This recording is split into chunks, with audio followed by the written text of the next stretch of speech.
YCP అధికారంలో ఉన్నప్పుడు 2019 నుంచి 24 వరకు కొడాలి నాని ప్రధానంగా వార్తల్లో ఉండేవారు. టీడీపీని విమర్శించడంలో, జనసేనను తూర్పారబట్టడంలో ఆయన ముందుండేవారు. ఒక దశలో కొడాలి విలేకరుల ముందుకొస్తే చాలు ఏదో ఒక సంచలన విషయాన్ని బయటపెట్టేవారు. చివరికి రజనీకాంత్ను కూడా విమర్శించడానికి కొడాలి వెనుకాడలేదు. కొడాలి నాని గుడివాడ నియోజకవర్గంలో వరుసగా గెలిచి తన సొంత సామ్రాజ్యంగా మార్చుకున్నారు. అటువంటి కొడాలి 2024 అసెంబ్లీ ఎన్నికల్లో ఓటమి పాలయ్యారు. అప్పటి నుంచి ఆయన పెద్దగా కనిపించడం లేదు.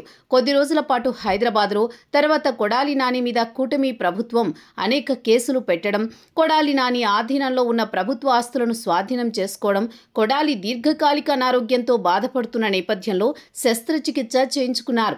దీంతో కొద్ది రోజులు ఆయన ఆసుపత్రికే పరిమితమయ్యారు. తర్వాత వైద్యుల పర్యవేక్షణలో చికిత్స పొందారు. ఆ మధ్య జగన్ విజయవాడకు వచ్చినప్పుడు మళ్లీ బాహ్య ప్రపంచంలోకి వచ్చారు కొడాలి. కానీ మీడియా అడిగిన ప్రశ్నలకు తనదైన శైలిలో సమాధానం చెప్పారు. కొడాలి నాని అంటే బవిరిగడ్డం, జుట్టుతో కనిపిస్తారు. బ్లూ జీన్స్, వైట్ షర్ట్ ధరించి ఓ మాస్ లుక్లో దర్శనమిస్తారు. అటువంటి నాని పేర్ని నానితో కలిసి తిరుమల, తిరుపతి వచ్చారు. ఈ క్రమంలో కొడాలి నాని స్వామివారికి తలనీలాలు సమర్పించారు. తర్వాత తెల్లరంగు చొక్కా, తెల్లరంగు పంచా కట్టుకుని నానితో కలిసి స్వామివారిని దర్శనానికి వెళ్లారు. దర్శనం అనంతరం ఆయనతో కలిసి బయటికి వచ్చారు. కొడాలి నాని తలనీలాలు స్వామివారికి సమర్పించడంతో ఆయన గుర్తుపట్టలేనంతగా మారిపోయారు. శస్త్రచికిత్స చేయించుకున్న తర్వాత కొడాలి నాని చాలా వరకు బరువు తగ్గారు. గతంలో ఆయన బరువు తక్కువగా ఉండేవారు.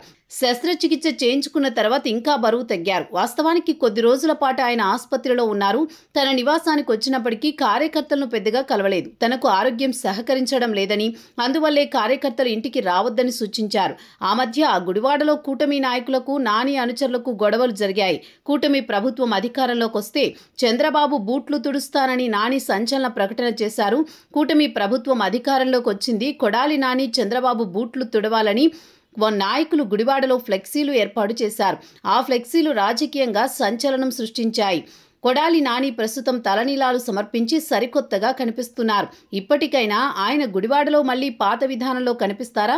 2029 వరకు టచ్ మీ నాట్ అన్నట్టు వ్యవహరిస్తారా? ఈ ప్రశ్నలకు కాలమే సమాధానం చెప్పాలి.